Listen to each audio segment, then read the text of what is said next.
Olá, boa noite, amigo e irmão internauta. Recebemos todos vocês com um especial boa noite.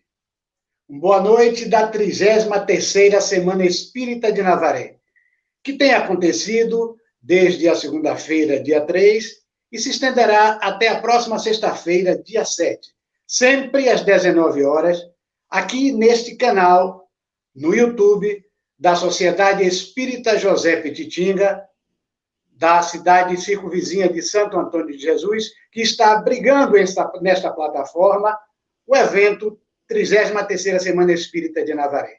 Portanto, nesse instante, receba aí onde você está, no seu lar, na sua casa, talvez no intervalo, durante um trabalho que esteja executando, receba o nosso fraternal abraço virtual, aquecendo o coração de cada um de vocês, com a paz do imenso Mestre Jesus que nos abençoa. Sabemos que, por conta de tudo que tem acontecido no mundo, que tem afetado o nosso país, nosso estado e nossa cidade, esse evento está acontecendo de uma forma diferente. Tem sido online, através da internet. E que rogamos a Deus a cura para este mal que aflige a toda a nossa sociedade, a esperança para nossos corações e a paz que necessitamos para atravessar esse difícil momento de isolamento social, de solidão, de perdas, de dor. Esse evento é uma realização da UENA, União Espírita Nazarena, com apoio do Conselho Regional 5, CR5, 33ª Semana Espírita de Nazaré. São 33 anos divulgando a doutrina espírita, nos fazendo refletir sobre os mais diversos temas. São dias de muito aprendizado, de convites à reflexão. Dias em que buscamos os ensinos de Jesus para compreender o nosso cotidiano, as dificuldades, as mudanças, os sofrimentos. Estaremos em comunhão de pensamentos amorosos, envolvendo não só a nossa comunidade nazarena, mas pessoas de toda a parte do mundo, já que contamos com a internet para divulgar para todo mundo os ensinos de Jesus numa semana de luz. Mais uma vez, os nossos agradecimentos aos nossos irmãos da Sociedade Espírita José Petitinga.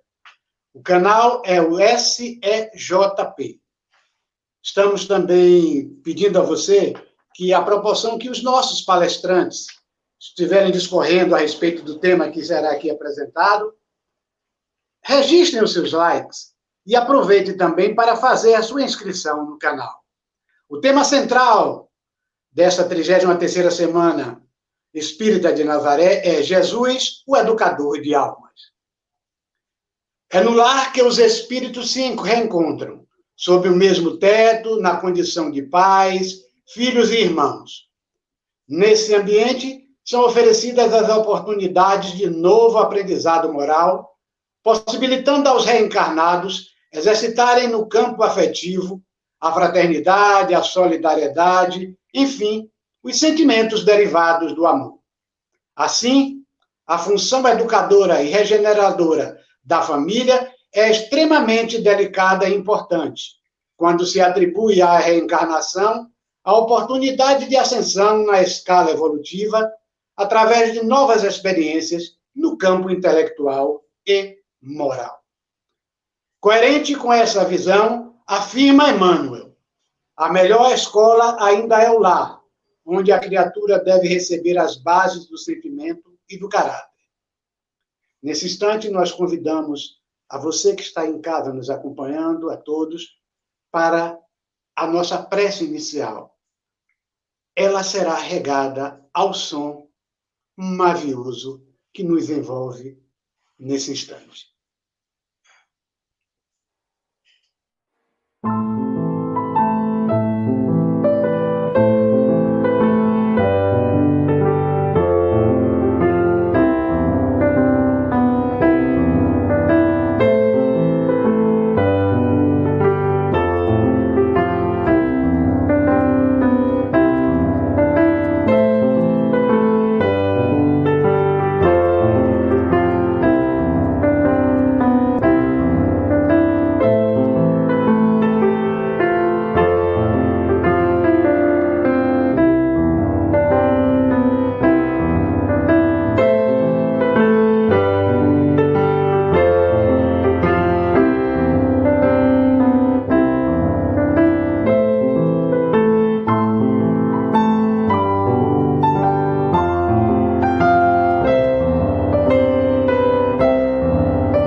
33ª Semana Espírita de Nazaré. Jesus, o educador de almas. O palestrante da noite de hoje irá abordar o tema: a importância de Jesus na família. Bastante conhecido de todos nós, com a permissão do Criador, do dono da vida, do Senhor da luz, o Mestre Jesus. Nesta noite, conosco, Paulo de Tarso. Boa noite, boa noite. E aí, Cristóvão, tudo bem? Beleza, meu irmão? Prazer estar aqui, viu? E... Meus irmãos, boa noite, muita paz, que a paz do nosso querido Mestre esteja em nossos corações, e que a espiritualidade que nos assiste nesta comunidade virtual esteja conosco, para que nós possamos ter uma conversa agradável a respeito de Jesus, da família, nesta 33ª Semana Espírita de Nazaré, desde já agradecendo pelo convite feito pela União Espírita Nazarena, e também agradecendo aos nossos amigos de Santo Antônio de Jesus, não é? Da Sociedade Espírita José Pititinga, e a todos esses amigos que estão apoiando a realização desse evento. Abraço ao nosso querido Bira, a Cristóvão, ao nosso amigo Genival, que está nos auxiliando esta noite, saudando a todos os internautas e amigos que estão conosco neste evento, deste dia, em homenagem a Jesus e à família. O tema não poderia ser mais oportuno, afinal de contas, nós estamos falando da importância de Jesus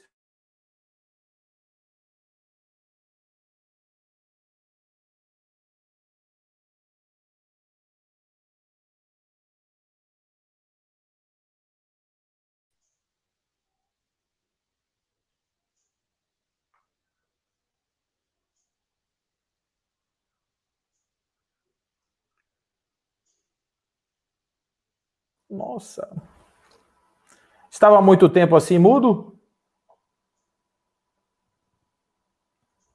Está ok agora? Ótimo. Pronto.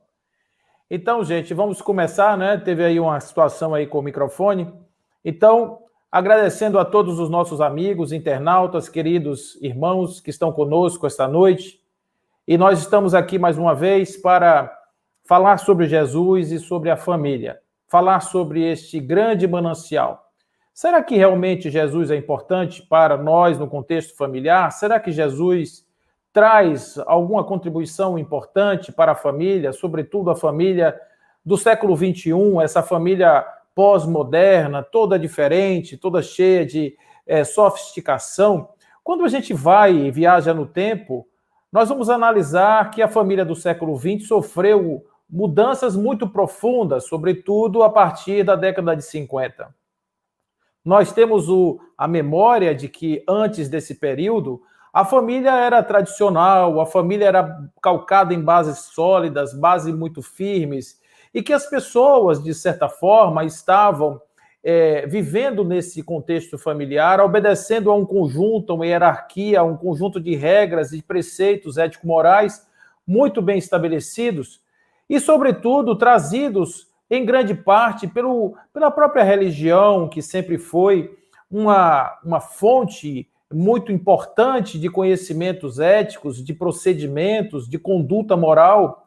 E isso, óbvio, que a partir desse momento em que enfrentamos, na virada do século XIX para o século XX, a extinção de Deus, afinal de contas, a filosofia pregava que não era mais necessária a presença de Deus, afinal de contas, a ciência já tinha avançado tanto, imaginem, a ciência do século XIX já tinha avançado tanto que aquelas respostas que tinham como fundamento a presença do divino já não eram mais necessárias. Quando o homem fazia perguntas sobre a natureza, a filosofia da natureza, e lá vai se lembrar que no século XVII, Isaac Newton publica os princípios matemáticos da filosofia natural, ou seja, Isaac Newton matematizou, né, a natureza, criou fórmulas e trouxe explicações através das suas equações sobre os movimentos, e tudo isso vai explicar por que é que o homem, na sua audácia, resolve tirar Deus do cenário.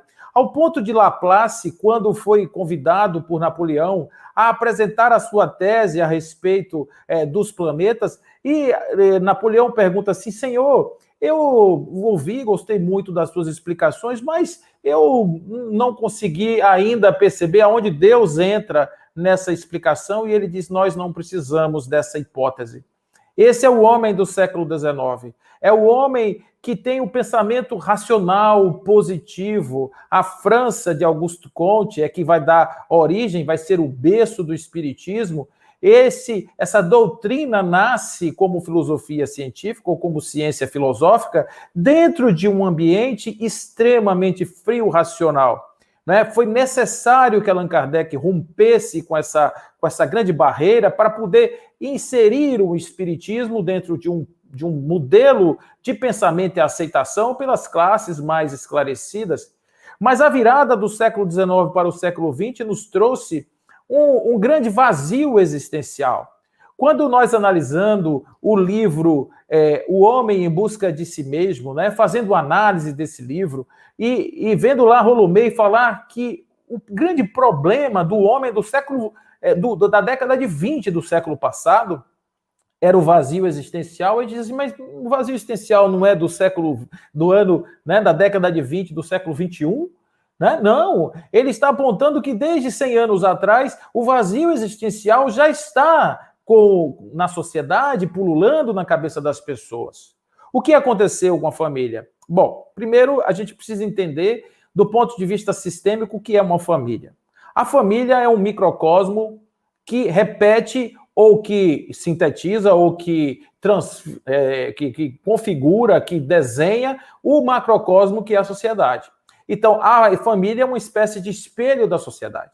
Aquilo que a sociedade valoriza é porque, de certa forma, no âmbito familiar, dentro de uma espécie de normalidade, e aqui entendendo normalidade não como algo bom, algo justo, algo legal, a gente vai entender que normalidade é algo comum, não é? Algo comum, mesmo que seja bizarro, mas comum. Então, no momento em que é comum, torna-se normal. A gente tem uma ideia de que normal é aquilo que é certo, mas normal é uma medida estatística que mede uma quantidade de coisas acontecendo em torno de uma média. É uma medida estatística.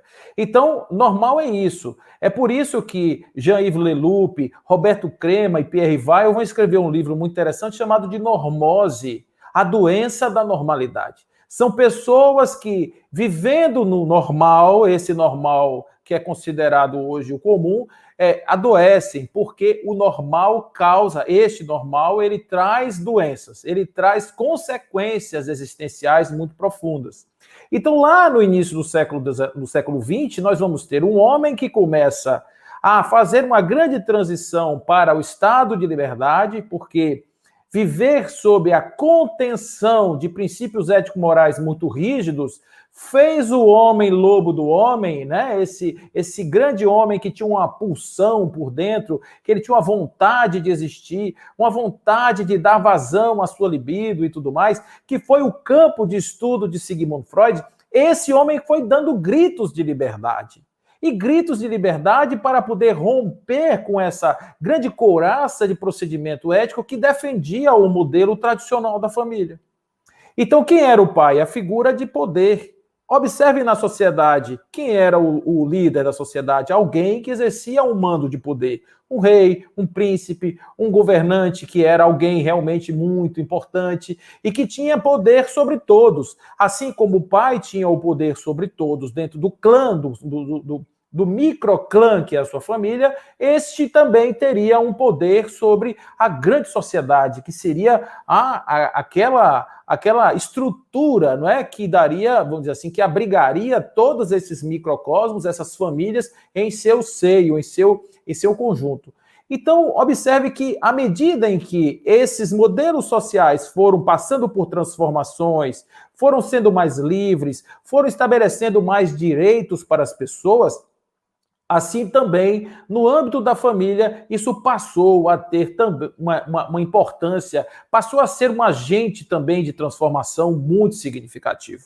Então, eu ainda sou de um tempo que meu pai dizia assim, me respeite que eu sou seu pai, não é? Isso não é coisa de criança, esse lugar não é para você. Nós tínhamos coisas muito bem definidas, havia inclusive a ideia de você poder educar pessoas através de um ato até mais violento um pouco. Os pais educavam os filhos em determinados momentos usando de uma certa violência amorosamente, se é que se pode explicar dessa forma.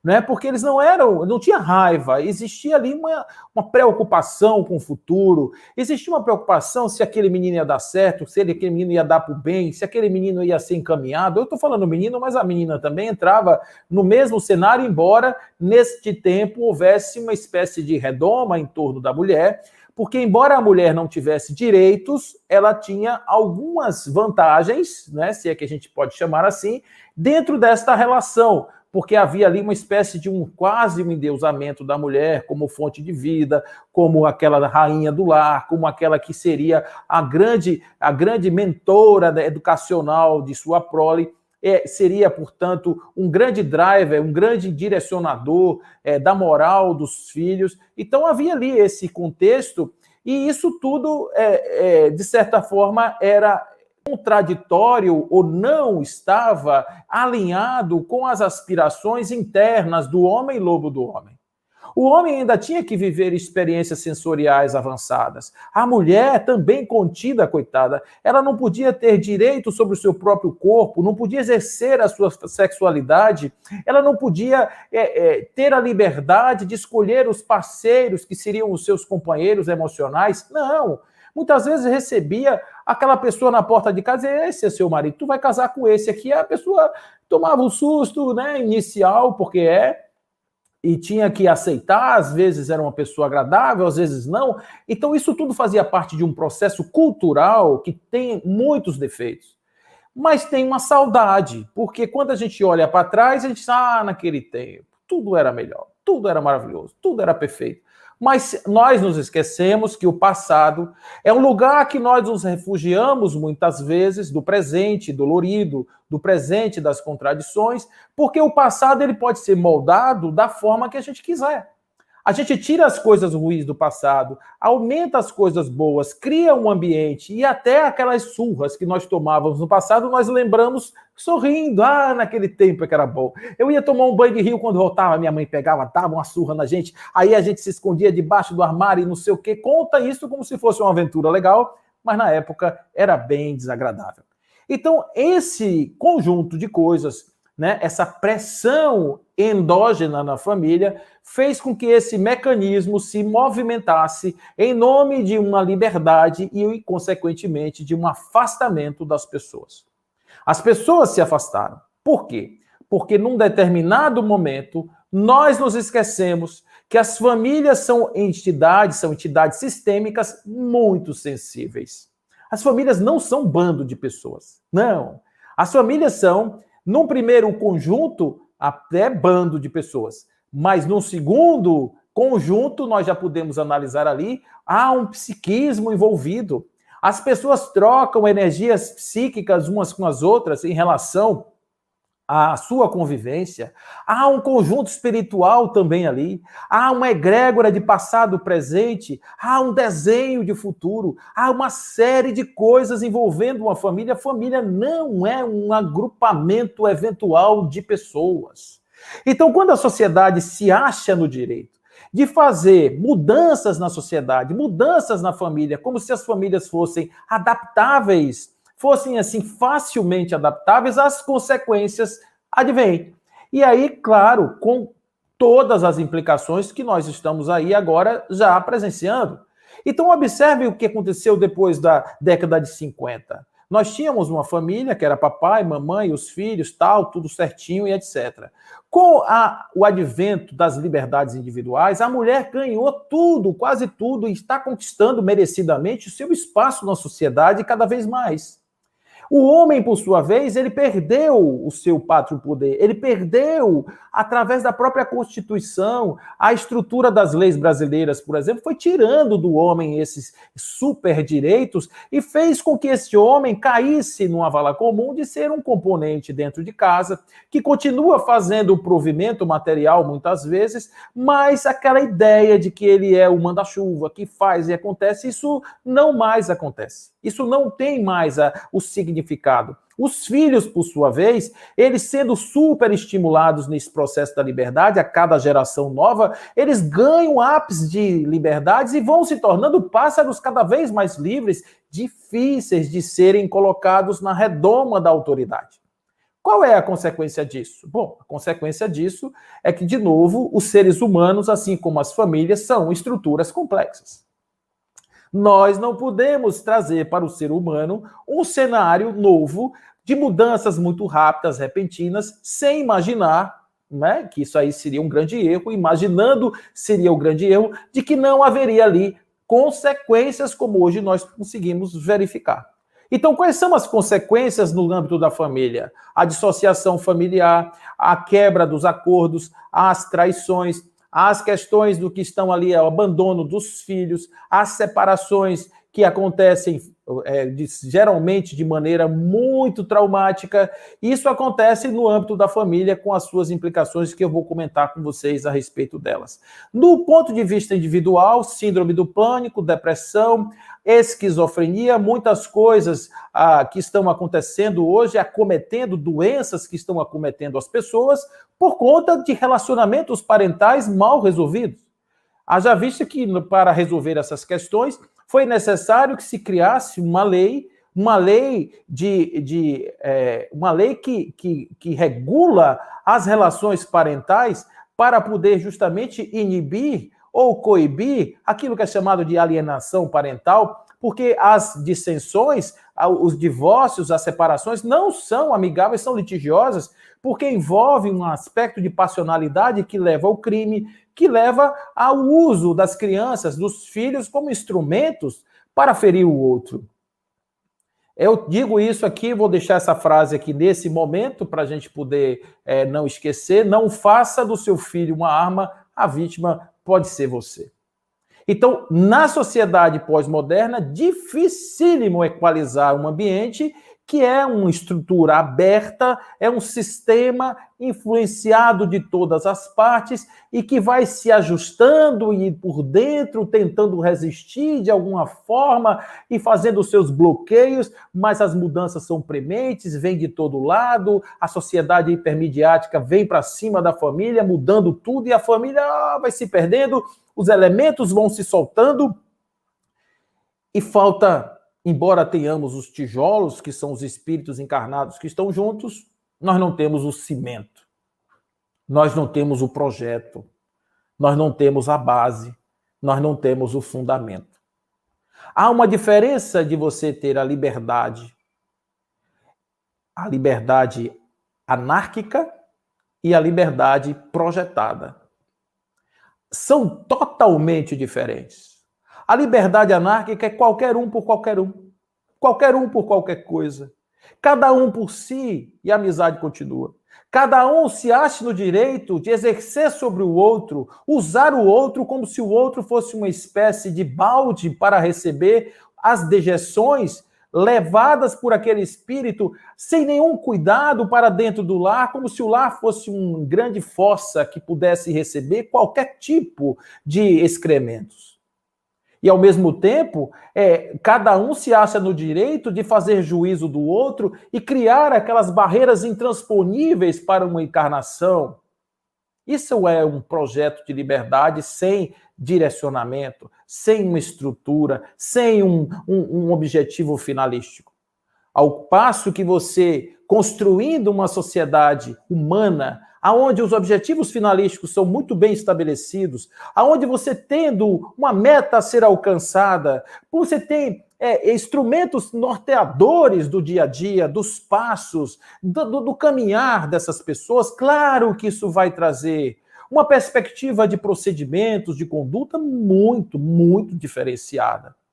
Então, quando estamos juntando as coisas entra um século XX sem Deus, as religiões estão sendo destruídas. Por quê?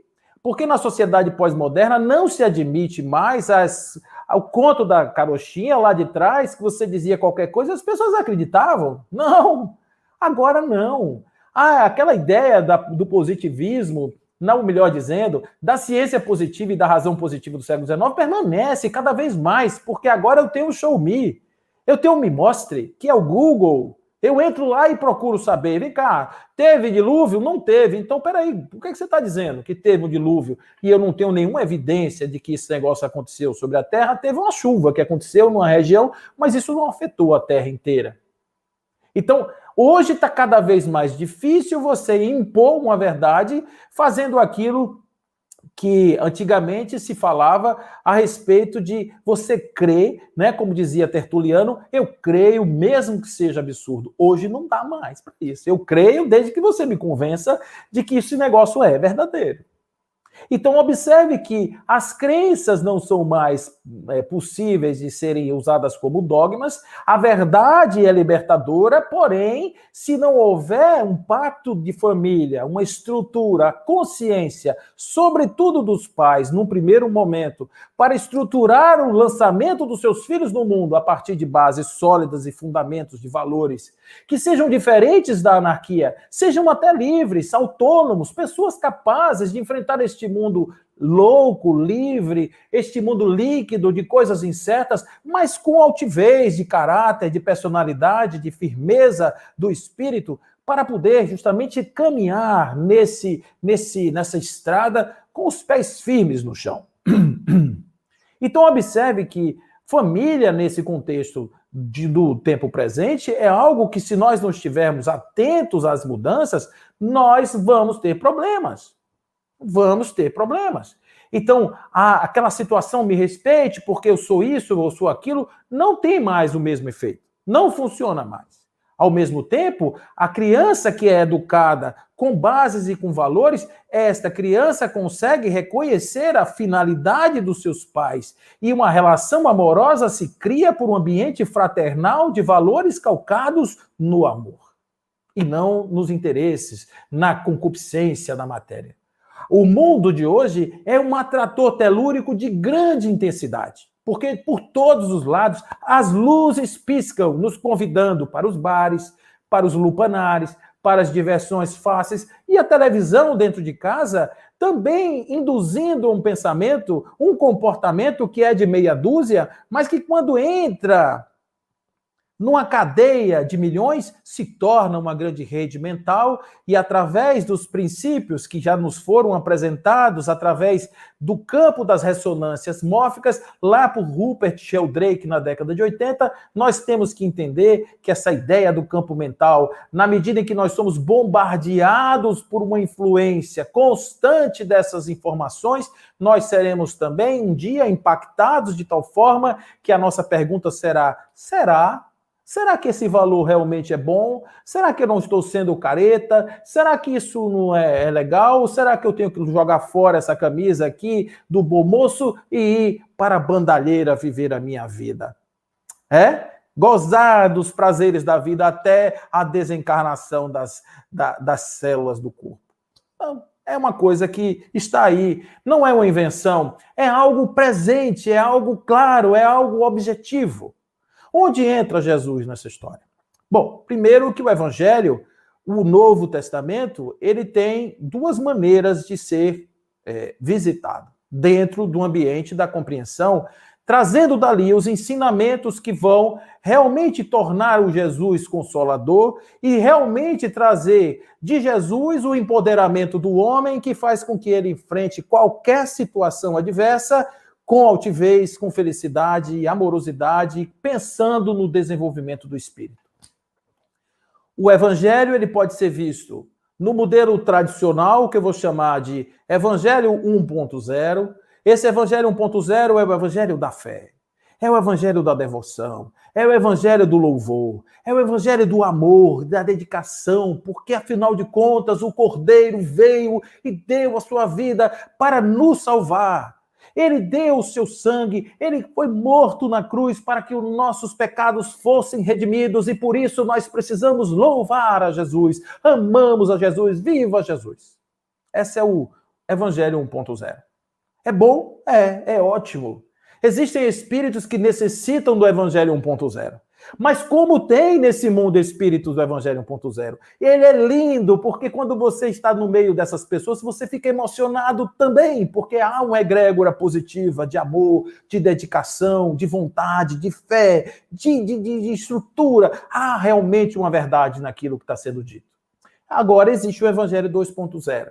O Evangelho 2.0 é um evangelho mais da introspecção, aonde Jesus dizia que quando você quisesse orar, você se trancasse no seu quarto íntimo, no seu quarto interior, e que você orasse em segredo, que você não fosse para as ruas largas, com sua cara de pessoa que está fazendo jejum, para que as pessoas não ficassem te elogiando. Nossa, que pessoa maravilhosa. Nossa, que pessoa que faz jejum. Nossa, que pessoa dedicada. Deixa como ele ama Jesus. Não! Jesus queria as coisas em secreto. Não conte para ninguém. Eu te ajudo, mas você não fala para ninguém a respeito disso. Era tudo muito no secreto, no individual. Por quê?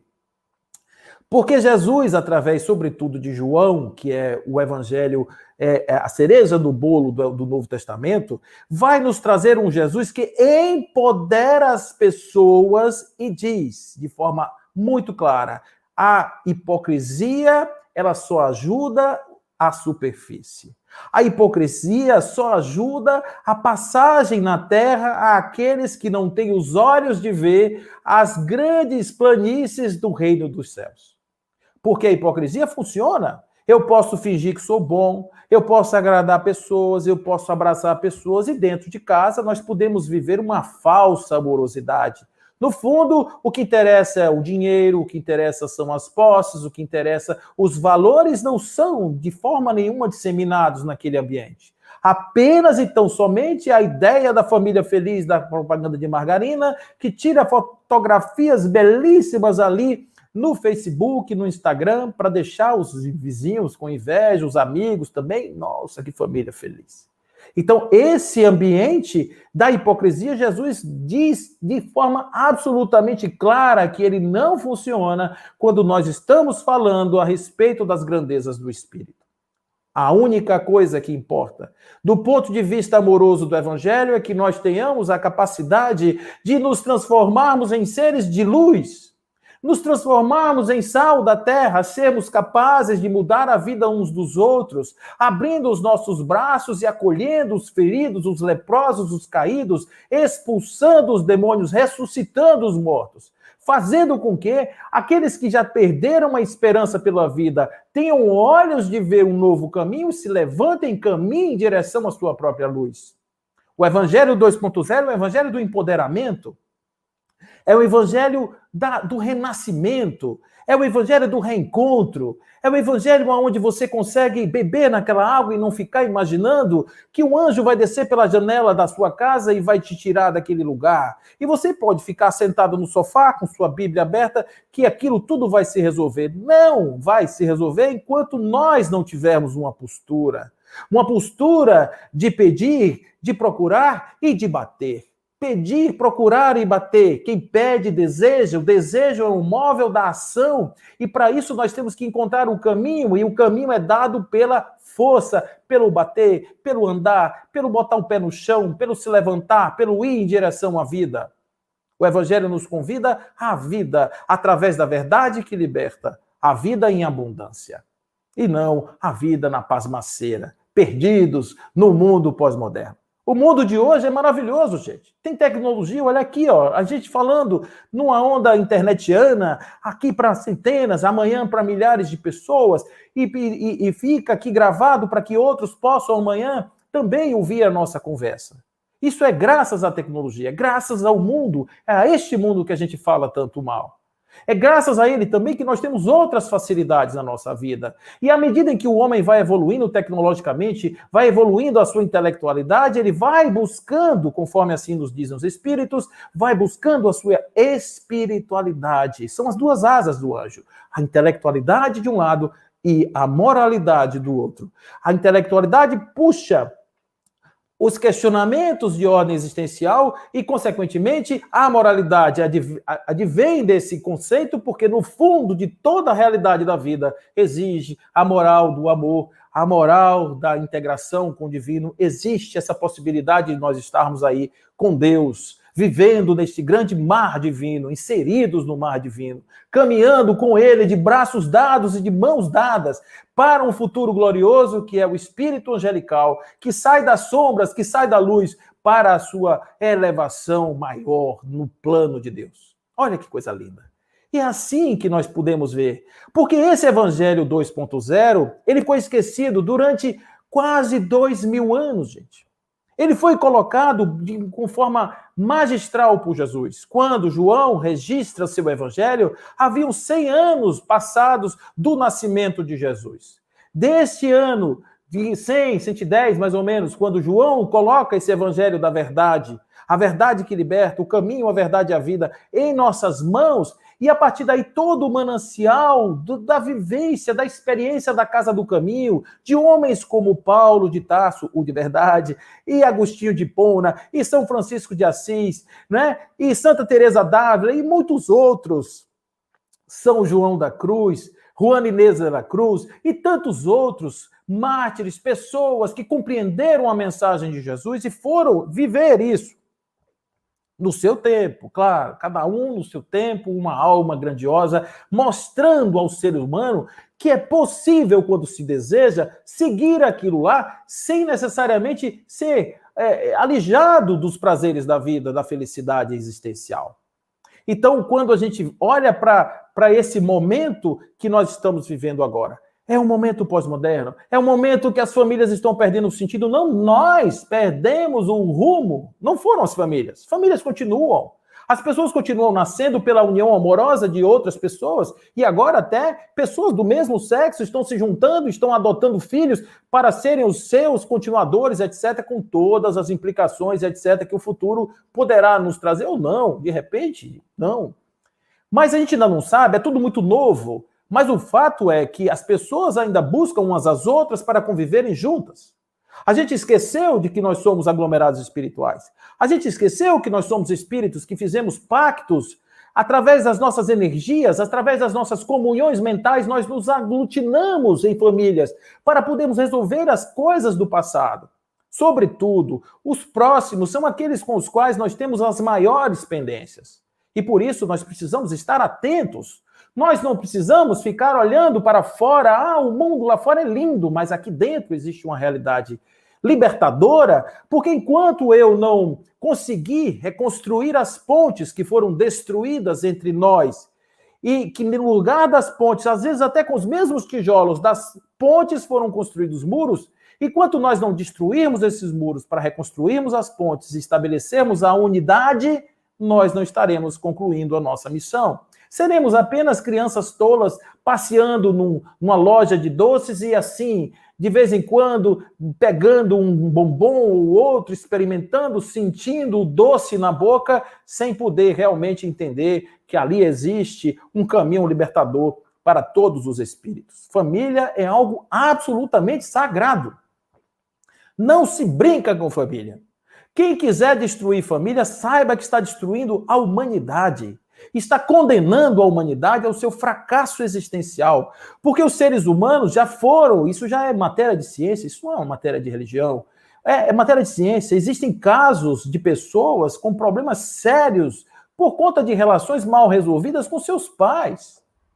Pessoas que foram abandonadas, pessoas que foram objeto das transferências, das coisas mal resolvidas dos seus pais, fizeram com que os filhos realmente tivessem problema. Não quer dizer que tudo seja problema dos pais, não, em absoluto, mas existe uma influência.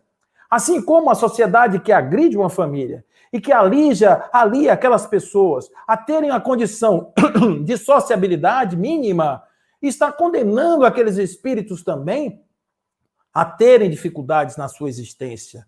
Jesus, mais uma vez, vem nos convidar a vivermos em harmonia, a vivermos em plenitude, a vivermos em paz, a vivermos numa fraternidade, porque somos todos irmãos. E isso não quer dizer que sejamos paridos de um pai único. Nós somos apenas emanações do mesmo Pai. Nós não somos, assim também vai nos explicar Jesus em seu evangelho, o Pai e nós somos um. Nós não somos dois, nós não somos outra coisa. O Pai é nosso, nós somos uma emanação de Deus. Está aí a figueira, a videira, Jesus dizendo, eu sou a videira verdadeira e meu Pai é o agricultor. Todos aqueles ramos que em mim não dão fruto, meu Pai arranca e poda, para que depois os outros que já estão dando frutos possam dar mais frutos. Olha que lindo, né? Que beleza, uma linguagem simbólica para homens do campo. Hoje, talvez ele dissesse que as energias psíquicas da nossa mente estão todas interligadas e aqueles que estão em dissonância serão atraídos por outras populações de outros planetas dentro do cosmos, porque há muitas moradas na casa do Pai. Mas naquele tempo, a linguagem era da Terra. Hoje, talvez, fosse das ciências. Mas a linguagem e a mensagem é a mesma. Não há mudança na mensagem. E é por isso que nós precisamos entender a família de uma forma absolutamente sagrada. Gente, proteger a família é proteger a humanidade do seu desenvolvimento espiritual. E Jesus vem nos dar um fundamento, um cimento, para unir o nosso tijolinho existencial, fazer com que nós estejamos juntos através de um respeito à figura do pai. Há um entendimento da figura da mãe. Há um entendimento da figura dos irmãos, há um entendimento da finalidade daquela família como um agregado espiritual. O que adianta? De repente a gente tem um esforço espiritual enorme, se junta na Terra, dá um trabalho danado para aqueles dois se conhecerem, para produzir um corpo que somos nós, e de repente a gente se acha no direito de dizer, não, eu vou embora. As constelações familiares vêm dizer que nós não temos esse direito. E os experimentos com centenas de milhares de casos já praticados e uma lógica absolutamente irrefutável vai nos dizer de que nós temos que respeitar essas ordens do amor. Nós temos que respeitar essas uniões que estão aí sendo colocadas. Os valores morais que nós podemos ensinar para os nossos filhos são os valores da fraternidade e do reconhecimento, através da simplicidade, através da humildade de que nós não somos mais do que ninguém, estamos apenas alguma coisa, porque nós precisamos estar. Tudo que nos foi dado são ferramentas apenas para o nosso exercício da existência, a existência do espírito. Recebemos as ferramentas para cumprirmos as nossas missões. Isso não nos faz absolutamente nada melhores do que os outros. Uns mais velhos, outros mais novos, uns mais adiantados, outros ainda na retaguarda, mas a finalidade, o destino de todos é o mesmo, do átomo ao arcanjo. Quando Jesus nos promete o Consolador, que vem trazer uma continuidade dos seus ensinamentos, e a doutrina espírita chega nesse século apagado das luzes do espírito e cheio das luzes da razão, ele não vem destruir a razão, ao contrário, ele vem trazer à razão um horizonte que foi desconsiderado. Diz para os espíritos encarnados da ciência, olha, observe, tem uma dimensão a mais que vocês estão esquecendo. E depois, na virada do século XIX para o século XX, ainda traz uma notícia, a própria ciência chega para os materialistas e diz, olha, vou contar um segredo para vocês. Nós descobrimos, através da física quântica, que a matéria, que fundamenta o materialismo, ela não existe. Isso mesmo que vocês estão ouvindo. Isso que nós estamos sentados, essas cadeiras, esses lugares que nós estamos vivendo, isso aqui que nós estamos experimentando, isso, na verdade, é uma grande ilusão da nossa mente, dos nossos campos magnéticos. Nós estamos pegando, estamos sentindo as coisas, porque o nosso campo do corpo reage com o campo das coisas tangíveis, e com isso nós temos a sensação do tátil, do perceptivo, mas é apenas uma impressão. Porque, na prática, são átomos vivendo ali embaixo, naquelas camadas mais inferiores, vivendo de uma forma absolutamente caótica, que se nós pegássemos um microscópio, a gente ia dizer, meu Deus, cadê a cadeira que estava aqui agora? Há apenas um monte de bolinha que desaparece e aparece, fazendo a ideia de uma cadeira. Então isso é o que nós temos hoje. Nós temos para hoje, que digerir esse novo conhecimento, que ainda é muito incipiente para a humanidade como um todo, mas os espíritos já nos disseram, nada mais é isso do que as energias, ou nada mais são essas coisas do que as energias do espírito que estão aí, os campos formativos, os nossos perispíritos, que também estão espalhados na natureza, estão aí dando forma às coisas e dando os cenários do mundo para que nós possamos experienciar a grande aventura de viver. Jesus é isso, gente. Jesus não quer que ninguém fique botando a mão pro céu, com o violão, chorando. Jesus não precisa disso. Ele já negou isso quando ele estava sendo condenado. Ele estava ali na cruz, ele estava antes de chegar na cruz, ele já sabia que ele ia morrer daquele jeito terrível, mas ele sabia que não tinha mais jeito. Ele olhava para as pessoas assim, e aí, Jesus, o que você vai fazer? Ele dizia, não se preocupe comigo, eu já venci o mundo. Essas coisas não me causam mais qualquer mal. Olha que coisa linda. E aí nós vamos entender como é que Jesus pode nos ajudar nos momentos de crise, porque todos temos. Famílias passam por crises, e eu tenho certeza que agora, nesse exato momento, algumas pessoas que estão nos ouvindo estão dizendo, mas a minha família não conseguiu? Será que eu errei? Será que eu cometi algum erro? Como é natural a gente pensar? Não, a gente não cometeu erro, a gente apenas está aprendendo a viver. Nós poderíamos ter feito diferente, sem dúvida, se lá atrás nós tivéssemos tido outros ensinamentos. Se lá atrás nós tivéssemos tido outras capacidades de desenvolvimento do nosso intelecto, certamente que nós faríamos diferente. Mas isso não quer dizer que daqui para frente nós não possamos mudar, que nós não possamos fazer de novo, que nós tenhamos que continuar errando, porque eu já errei tanto, e vou continuar errando, porque eu nasci assim, porque eu me criei assim, porque eu sou sempre assim, afinal de contas eu já tenho uma idade, não vou mudar agora, só na próxima encarnação. Não, gente, olha, não pensa assim. Cada dia é uma experiência. Os espíritas, eles serão reconhecidos pelo muito se amarem e, sobretudo, pelos esforços que empreendem para domar as suas más inclinações. Ninguém precisa ser perfeito para ser considerado um espírito ou um espírita bom. Não, basta ser persistente. Allan Kardec traz duas palavras, abnegação e devotamento. Não desista, nunca. Abra seus braços e receba a energia amorosa daqueles que estão com você. Mas meu pai, não esqueça isso. Olha, eu vou falar uma coisa que eu aprendi com as constelações. Os nossos pais são os melhores pais que nós poderíamos ter. Mas eles não são bons, Paulo, são. Sabe por quê? Porque nós não sabemos ainda, não temos a revelação de quem somos espiritualmente. Se nós tivéssemos pais mais amorosos, mais meladinhos, eles iriam acalentar dentro de nós os vícios emocionais que nós temos e nós jamais seríamos quem somos. Jamais seríamos futucados na alma de tal sorte que nós nos fôssemos catapultados a uma mudança. Será que esses pais, eles não têm uma função de tirar de nós, através da dor, muitas vezes, aquilo que seja o ressurgimento do espírito, que era amolentado, numa situação de sono e que não acordava e precisava tomar um saco leve. Aí vem aqueles dois ali e diz assim, vou te dar a acordar. Com a minha ignorância, eu vou te ajudar. Olha como as grandezas de Deus são maravilhosas, porque às vezes até um defeito de alguém é bom para o outro. E você pode dizer, mas isso não foi bom para mim, não foi bom nessa vida.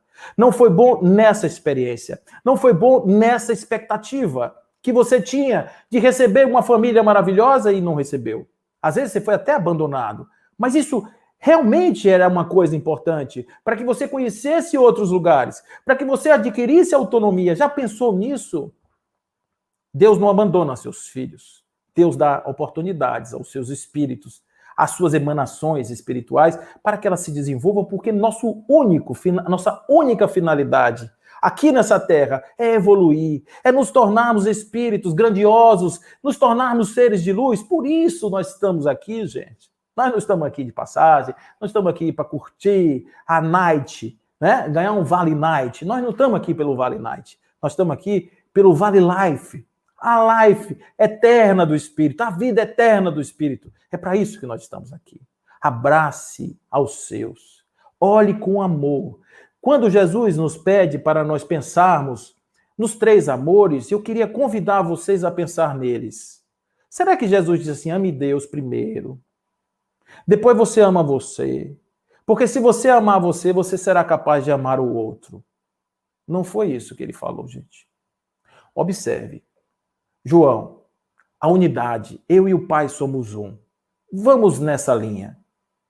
Se eu e o Pai somos um, eu sou o mesmo Pai. Manifesto de uma forma acanhada, frágil, como vai dizer Leon Denis, mas ao mesmo tempo grande, que com um pulso do meu pensamento eu posso abraçar o infinito. Mas imagine que eu sou um lapso do Pai, eu sou uma emanação do Pai, mas não sei, sou ignorante, coitado de mim. Sou simples ignorante, eu não sei ainda do que eu sou capaz. Se eu soubesse, eu não viveria nessa minha vida pequenina, eu viveria numa vida grandiosa. Então eu estou agora aqui pequenino, envolvido na minha pequenez, e de repente, eu e o Pai somos um, eu começo a olhar esse Pai e dizer, eu concebo um Pai que é natureza de tudo, de todas as coisas. Eu concebo neste Pai a grandeza e a totalidade de todas as coisas. E eu concebo neste Pai a totalidade do amor que Ele derrama sobre mim. E que se eu tiver olhos de ver, ouvidos de ouvir, coração de sentir, eu serei capaz de receber este amor de Deus de uma forma tão grandiosa que a vida que é tão pequena e mesquinha vai virar uma vida paradisíaca. Basta uma mudança de atitude em relação a Deus. Olha aí a importância de educarmos os nossos filhos e dizer, você ouviste o que foi dito, Deus está morto. Eu, porém, vos digo, Deus existe em todas as coisas. Deus é maravilhoso, está em tudo, em todos os lugares. Inteligência suprema, causa primeira de tudo. Deus está em todas as coisas, em mim, em você, na árvore, em todos os lugares. Então ele diz, ame a Deus sobre todas as forças, todas as coisas, com todo o seu entendimento, com todo o seu espírito. E ao próximo, que também é Deus.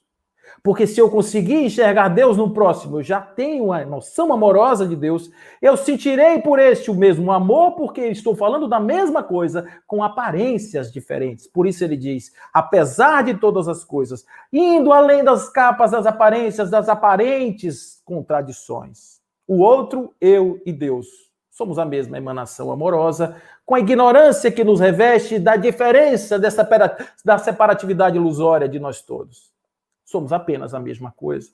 Seria uma grande coisa ruim, né? Porque lá no Evangelho nós vamos ouvir, aquele que diz que ama a Deus e não ama o seu irmão, o seu próximo, é um mentiroso. Como é que eu posso amar a quem não vejo e não amar aquele que eu vejo? Ou amar aquele que eu não vejo e não amar aquele que vejo? Pensa uma coisa doida, que não tem cabimento uma coisa dessa. Nós precisamos reconhecer Deus em tudo e amar a Deus porque nós somos esse amor também, gente. Um amor ignorante que caminha pela terra, chafurdando nas nossas ignorâncias, cambaleando quando temos potenciais na alma para perdoar, para ressignificar as coisas, para termos a força e a resiliência de dizer, sou um espírito imortal e estou aqui para viver a minha aventura da melhor forma possível. Por isso eu estou vivendo essa vida.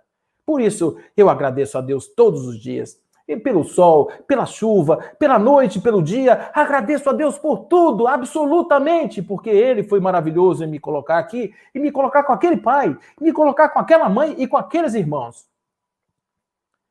Eu me lembro de uma vez, eu estava com uns amigos, que é capaz de estarem aqui conosco nesse instante, e conversávamos sobre constelações familiares. Só conversávamos, nada de... E ele me perguntava, o que é uma constelação? E eu disse assim, constelação é um ambiente, um campo de pensamento, onde as pessoas são inseridas e elas têm a sua função, e elas têm a sua participação, e o campo é harmônico quando cada um faz o seu papel. Quando cada alguma parte, de repente, sai do contexto, aquilo ali se desorganiza e alguém dentro dessa constelação começa a refletir os impactos daquela distonia. Isso é mais ou menos, numa linha geral, o que acontece numa constelação. Pode ser gente de outras gerações, etc. E conversávamos, eu explicava isso para ele, e ele dizia para mim, Paulo, eu tenho um irmão que ele tem muito tempo que não fala comigo. Ele tem problemas, ele está numa situação bem complicada. Mas ele não me liga para pedir perdão, ou pedir ajuda, melhor dizendo. Ele não me liga, ele não consegue pegar e me ligar para me pedir isso aí. Aí, nesse exato momento que nós estávamos apenas conversando sobre esse assunto, o telefone dele tocou. 2 anos que esse irmão não falava com ele. E o irmão ligou para pedir ajuda. Eu estou apenas trazendo para vocês uma situação, porque isso não tem nada de mágico. Isso acontece comigo, com você, com todo mundo. Isso é da natureza humana. Quando nós estamos sintonizados na energia do amor, esse campo fala, esse campo acontece, esse campo existe. E quando nós precisamos montar este campo em bases sólidas de uma moral baseada e calcada no amor, aí tudo acontece, gente. Os milagres acontecem. Aquilo que a gente imagina que nunca ia acontecer, de repente, acontece. E nós estamos de novo unidos, ali, juntos. Muitos exemplos tenho para contar para vocês. Muitos exemplos. Tenho um amigo querido, um primo, irmão, que viveu comigo como irmão durante muitos anos, e ele tinha um problema com seu pai. Uma questão difícil de resolver. Um problema muito sério. E ele teve uma oportunidade, olha o que a vida fez com ele, tirou dele toda a oportunidade dele existir enquanto um ser produtivo na sociedade. Ele não conseguia, porque o seu transtorno, de certa forma, impedia que ele vivesse, que ele tivesse um emprego, que ele tivesse uma profissão. A cabeça dele só tinha uma única coisa, que era a separação dos seus pais lá atrás, que causou nele um transtorno muito grande. Lá na frente, a vida fez o seguinte, botou o pai dele numa condição muito ruim. E ele precisou acudir o pai. Imagina aquela pessoa que lhe causou todos aqueles problemas, transtornos, de repente está ali precisando de você. Ele foi ao encontro do pai. Ajudou esse pai. Trocava a fralda do pai. Fazia tudo que uma pessoa dedicada e amorosa deve fazer pelo seu pai. Fez no limite das suas forças. Fez no limite do seu sacrifício. E um belo dia, aos 52 anos de idade, ele descobriu que ele tinha uma bomba relógio no seu corpo. Era um câncer, que o levou em 15 dias. Então observe que essa pessoa, ele saiu da terra sorrindo, com a sensação do dever cumprido. Ele veio aqui e foi provocado por este, que era o seu pai, para simplesmente mostrar a superioridade do seu espírito em perdoar e ir ao encontro daquele que foi o causador da sua maior dor, para sair daqui com a cabeça erguida e dizer, enquanto família, amo todos esses que estão comigo e agora não tenho mais nada a reparar nesse aspecto particular. Observe como isso é lindo, gente. Os encontros, os aparentes desencontros são apenas a forma como Deus se utiliza para nos advertir que nós temos que estar ali, naquele lugar. Portanto, não fujamos da nossa responsabilidade. Olhem uns nos outros e digam do sentimento bom de estarem juntos enquanto espíritos. Pensem na possibilidade do esforço que esses irmãos tiveram para se juntar aqui nesta comunidade da Terra.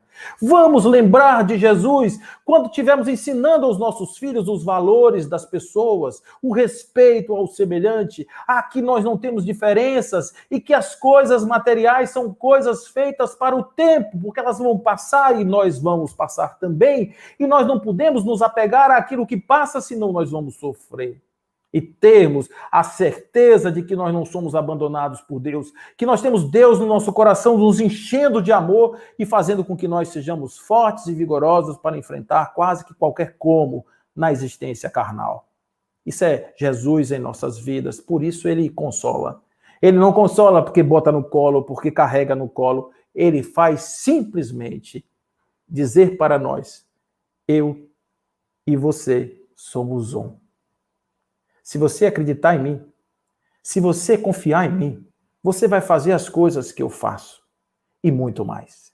Se você prestar atenção no que eu te digo, você vai ultrapassar essa terra como um vencedor do mundo. Assim sendo, meus amigos, Jesus não é uma coisa piegas, Jesus não é uma coisa cafona, Jesus é uma ferramenta de extrema necessidade para a consolidação do padrão ético-moral da humanidade, conforme assim os espíritos nos disseram.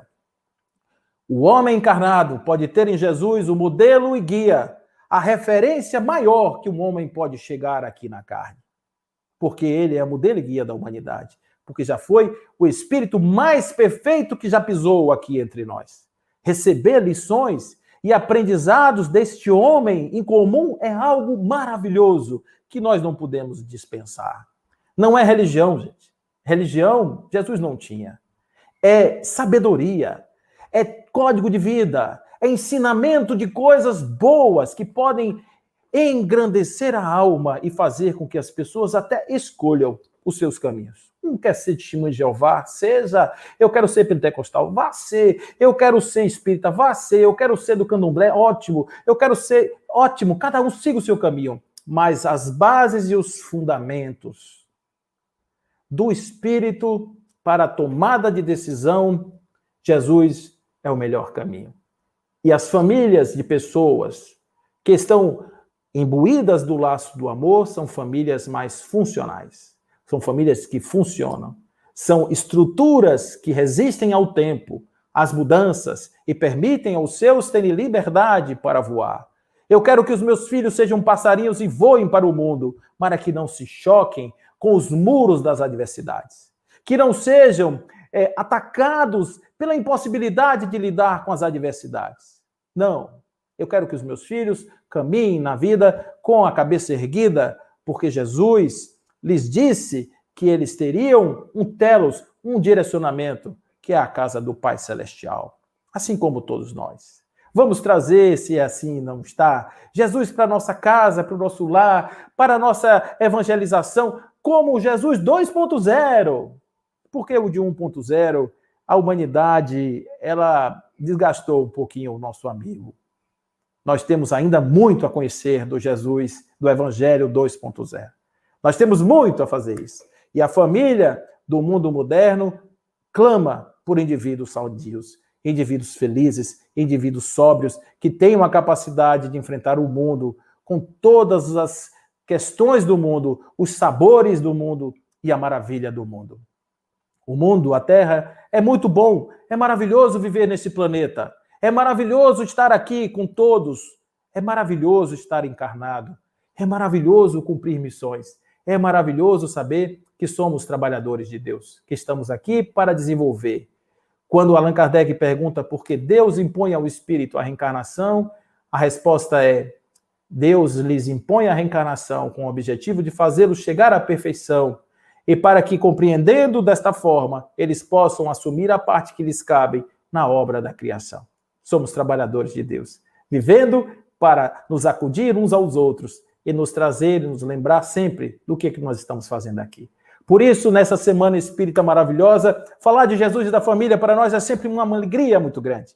E eu espero que no seu coração fique essa chama ardente, de que nós precisamos agradecer exatamente pelo lugar que estamos, valorizar a família que temos e vivermos felizes, buscando sempre encontrar uma razão, um sentido para estarmos juntos mais uma vez. Boa noite, fiquem com Deus, um prazer enorme estar aqui, que Deus esteja em vossos corações e essa luz sempre brilhe em sua casa, em seus filhos, seus companheiros e companheiras, e que nós possamos formar esta grande egrégora, nos preparando para a grande família espiritual, que seremos todos nós unidos, um com o Pai, abraçados e sorrindo de todas essas nossas peripécias no caminho da perfeição. Boa noite, fiquem com Deus, que assim seja.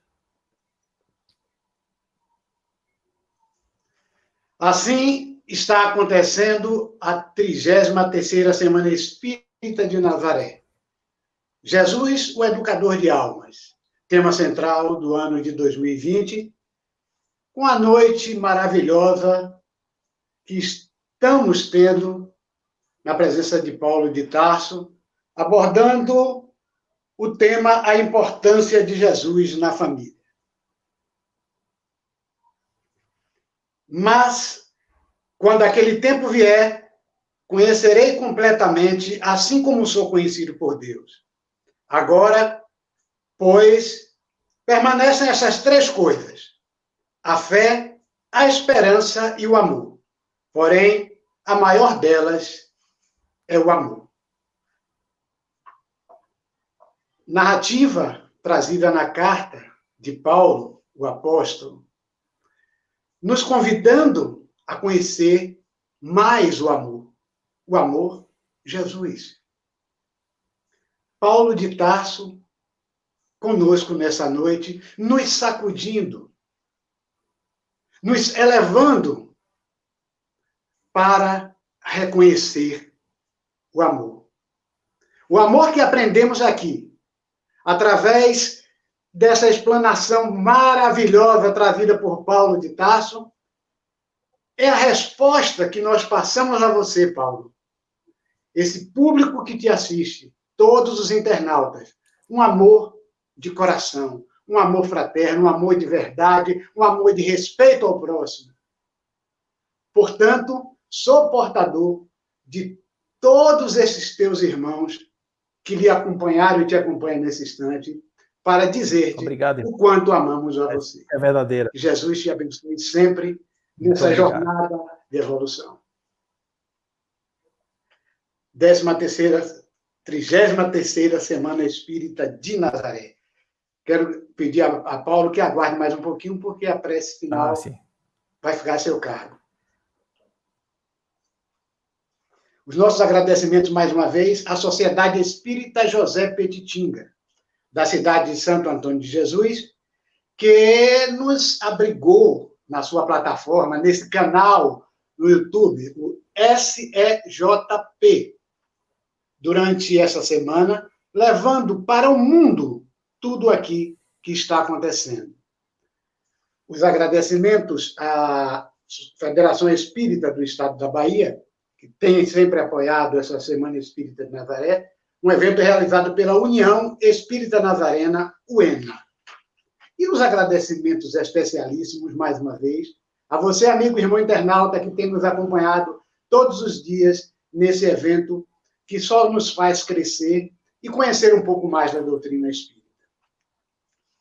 Os espíritos, com semelhança em gostos, em identidade de progresso moral e em afeição, são levados a se reunirem, formando famílias. Esses mesmos espíritos, sem suas migrações terrenas, buscam-se para se agruparem como o fazem no espaço, dando origem às famílias unidas e homogêneas. Com este pensamento, convidamos o nosso palestrante da noite, Paulo de Tarso, para realizar a prece final. Amigo e mestre Jesus, queridos irmãos de paz e de luz, estejam conosco nesse instante, nesta grande egrégora, cujo pensamento se expande em direção ao infinito, e nas ondas amorosas das tuas palavras, abraçando a todos aqueles que nesse instante se encontram perdidos na escuridão. Se encontram nas casas sem pão, sem amor, sem compreensão. Nas famílias enlutadas, naqueles que chegam e naqueles que se vão. Naqueles que se perderam, nas esperanças das suas expectativas frustradas e que agora buscam nos culpados a razão do seu arrependimento. A todos estes, Senhor, pedimos a tua vibração. Que esses corações estejam anelados de novo, na esperança do futuro, do porvir glorioso do Espírito iluminado, que todos nós caminhamos, cujo veredito será sempre a libertação. E assim sendo, possamos compreender melhor as tuas palavras e andar nos teus passos vigorosos, dizendo, em uma só voz, faz de mim um instrumento da tua paz. Faz dos meus pés os teus pés, para que caminhem pela terra, pelos espinhos áridos, pelas pedras e todos os atalhos, em busca das zonas aonde houver um irmão caído, para que eu possa soerguê-lo. Desta forma, faz das minhas mãos as tuas mãos, para que nós possamos também levar o consolo, a vibração, a energia, para que esses possam se levantar e caminhar em direção a ti, vigorosos e alegres na certeza do teu encontro. Faz dos meus olhos os teus olhos, para que jamais eu possa perder uma cena sequer da existência, e também passar pela estrada e ver aqueles que se encontram à margem sem lhes estender o braço amoroso que me deste como alavanca de soerguimento da humanidade. Faz da minha boca a expressão da tua palavra, para que nós possamos dizer coisas que alegrem, que façam o espírito vibrar sempre em consonância com suas ondas bondosas e amorosas do Espírito iluminado.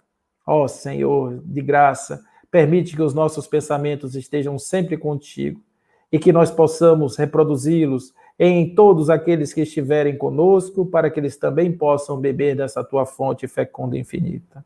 Que nesta noite as nossas casas estejam iluminadas pela tua presença, todos aqueles que se encontram estejam irmanados de mãos dadas nos propósitos do amor e da fraternidade. E assim sendo, possamos dizer a ti, de uma só voz: obrigado, Senhor, por existir. Obrigado, Senhor, por estarmos aqui. Obrigado, Senhor, por se apresentar de forma tão grandiosa a todos nós. Uma boa noite. Fiquem com Deus.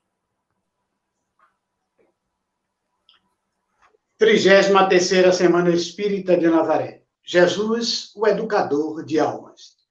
E nós temos um encontro marcado com você, amigo e irmão internauta que tem participado conosco desse evento, para amanhã, a partir das 19 horas, estarmos aqui nesse canal, quando teremos a participação da nossa palestrante Josieda Amorim, que nos trará reflexões sobre o tema Fraternidade, uma terapia para a alma.